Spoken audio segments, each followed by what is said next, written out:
Цивил медија.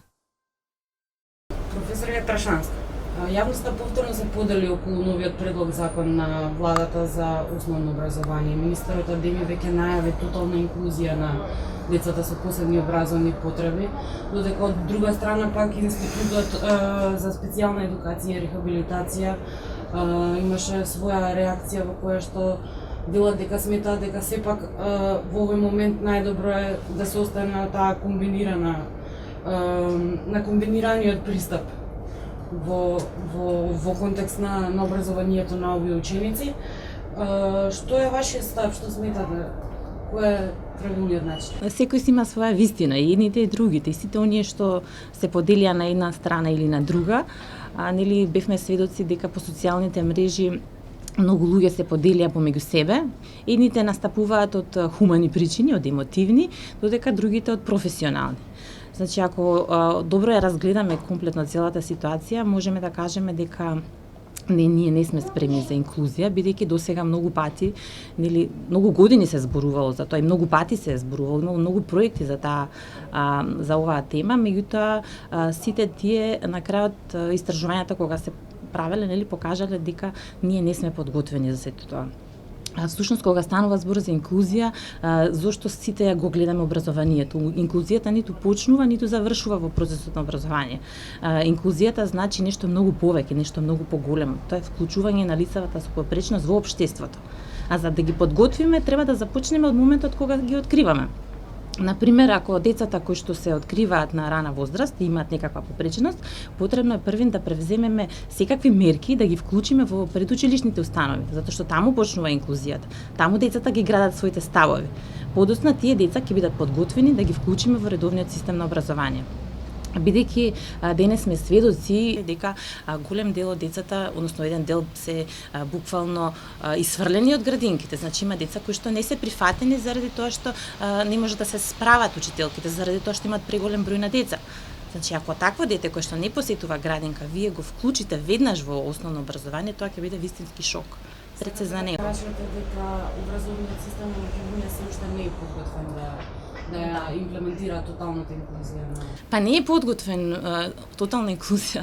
Не знам како да ви кажам, дека тоа во светот не постои. Значи, иако ви кажуваат дека не постојат посебни училишта и најразвиените европски држави се обиделе во процесот на инклузија, или тотална инклузија, како што го кажуваме, меѓутоа се видело дека тоа не е добро заради самите деца кои што се со попреченост.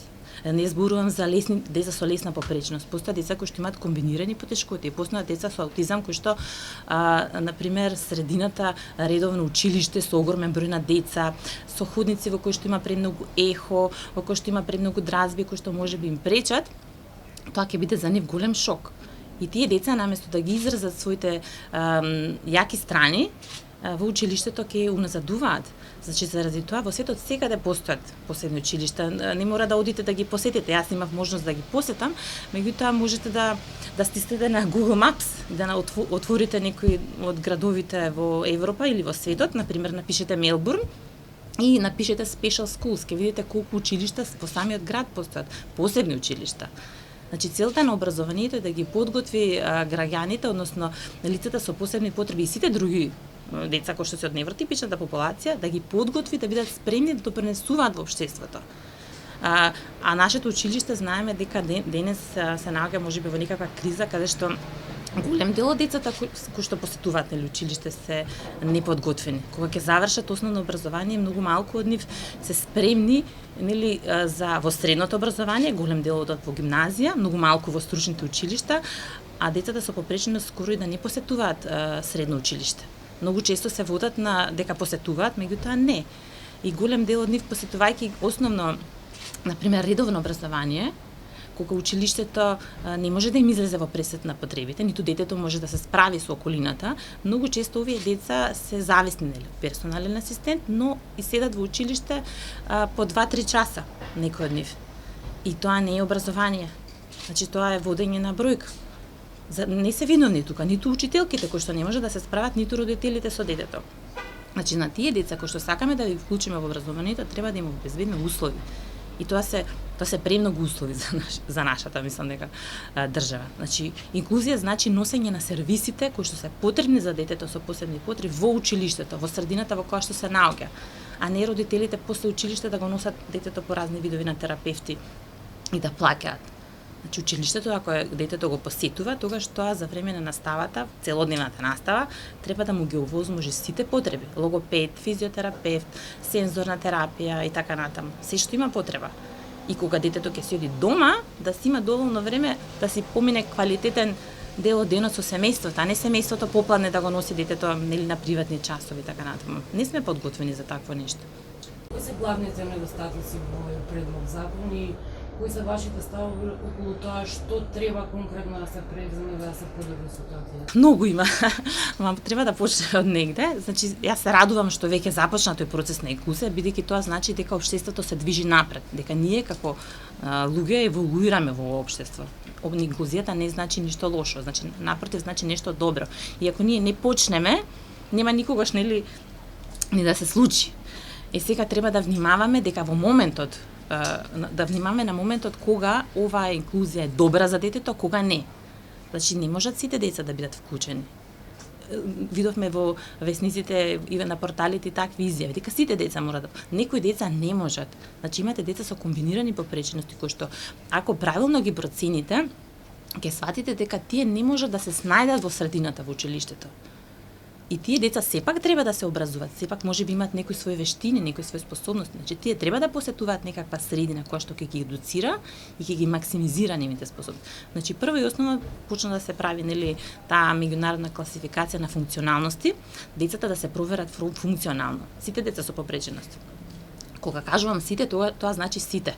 Прво треба децата да се избројат, условно кажем. Ние во Македонија немаме никаква евиденција колку лица со попречености има и колку деца. Например, јас не знам дали Министерството има податоци колку првачиња со посебни потреби ќе се појават во септември. Тоа е неопходно за да знаеме да ги предвидиме капацитетите. Замислете во училиште ако се појават преголем број на деца, а нема дефектолог. Многу од училиштата имаат само педагог или психолог. И некои имаат дефектолог и некои имаат општински дефектолог. Значи немаме кадар. Прво треба да се избројат, условно кажано, нели да се евидентираат и тоа по функционалност. Колку деца има и каква попреченост има, односно каква потреба имаат. Веќе во инклузивното општество ние нема да ги гледаме нивните недостатоци, туку кои се нивните јаки страни. И потоа децата се стават на соодветно место во соодветен сетинг на образование. Например, ако децата може да се вклучат во редовна средина, а голем број на деца денес се вклучени, кај нас постојат деца кои што се вклучени во редовното образование и одлично функционираат, значи голем децата кои што може да се вклучат, но тие кои што не можат и гледаме дека уназадуваат, да не седат по 2 и 3 часа. Значи секогаш може да постои опција отварање на посебни паралелки или унапредување и модернизирање на посебните училишта како поддршка на редовните. Институтот за специјална едукација и рехабилитација инсистира и на тоа да се почитува правото на родителите во односно тоа каде се сакале да го запишат своето дете со посебни образовни потреби. Кој е вашиот став околу тоа? Правото на родителите можам да кажам дека во нашата држава веќе имаат премногу права со сите родители и премногу се мешаат во образовниот процес. Значи родителите имаат права, но имаат и обврски. Сите како родители имаме права и имаме обврски во однос на тие права. И кај нас некако се гледаат правата, меѓутоа не се гледаат обврските во однос на тоа. Значи родителот може да избере да има право, например во Велика Британија родителот може да го избере училиштето кое што сака детето да го посетува. Но, доколку за една година се увиди дека училишната средина не е соодветна за него, дека детето не напредува, тогаш се предложува друг начин на образование. Се предложува посебна паралелка, се предложува посебно училиште. Доколку родител инсистира детето да посетува редовно образование, а при тоа училиштето не може да му излезе во пресред, затоа што ќе треба да обезбеди сервиси за да напредува, тогаш родителот ќе мора да го плати тоа образование. Значи така функционираат развиените држави. Да може да го посетуваш ти училиштето, редовното училиште, меѓутоа ти сам ќе треба да си ги платиш сервисите затоа што училиштето нема да може да ти го обезбеди. Затоа што за да имате вие редовно училиште во кое што ќе вклучите деца со попреченост, треба да имате разни видови на терапевти. Например, имав можност во Краков да посетам инклузивно училиште, многу модерно, кое што е под закрила на фудбалскиот клуб Висла од Краков и се наоѓа во соседството, но тие имаат 17 лица стручен тим. Значи имате еден ходник во кој што има физиотерапевт, неурофидбек терапевт, има вернике терапевти, разни видови на терапии кои што се наменети за работа со децата додека посетуваат настава. Секоја училница има максимум 20 деца, од нив 5 можат да бидат со попреченост, меѓутоа 2 наставнички. Значи никогаш таму ниеден наставник не е сам во однос на деца нели предучилишна и училишна возраст, ниту пак со деца со посебни потреби. Секогаш се по двајца, минимум.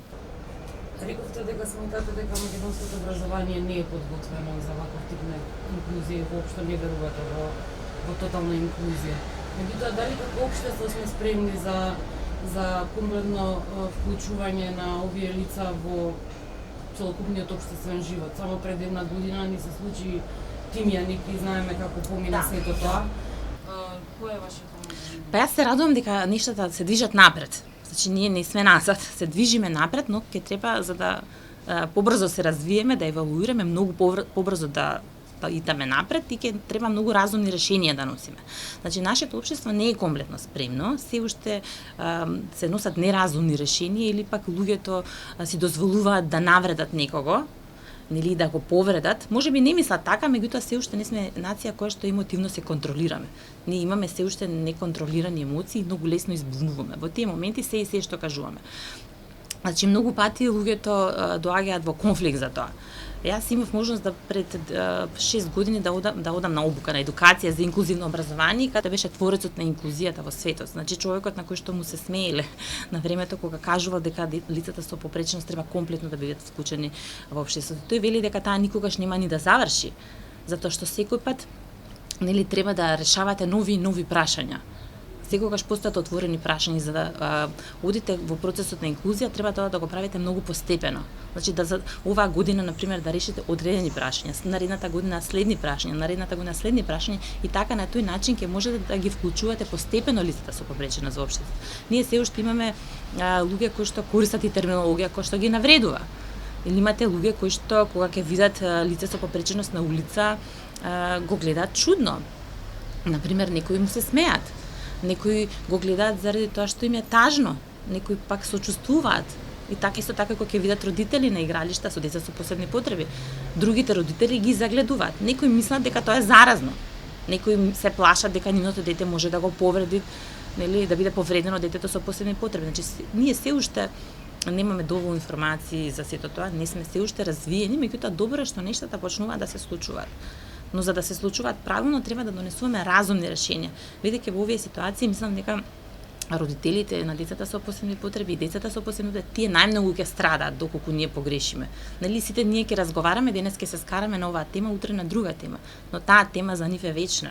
Нели детето со посебни потреби во семејството станува нели како грижа во текот на целиот живот. Родителите се грижат каде тоа дете кога ќе заврши образование, што ќе прави. На запад целта на образованието да им создава вештини за овие деца да може да се вработат. Ние кај нас имаме многу малку вработени лица со посебни потреби. Еве, неодамна се отвори кафетерија и сите сме многу среќни, меѓутоа замислете такви кафетерии да има многу. Например, сите работни места кои што можат да се вклучат лица со попреченост. Јас имав можност сега кога бевме на последната посета во Велика Британија да видиме деца, односно младенци кои што биле на интервју за нивното вработување. Лице со аутизам кој што не сака со никој да комуницира, се вработува во компанија за издавање на точаци. Девојка која што многу сака животни се вработува во фирма која што се занимава со тренинг на кучиња.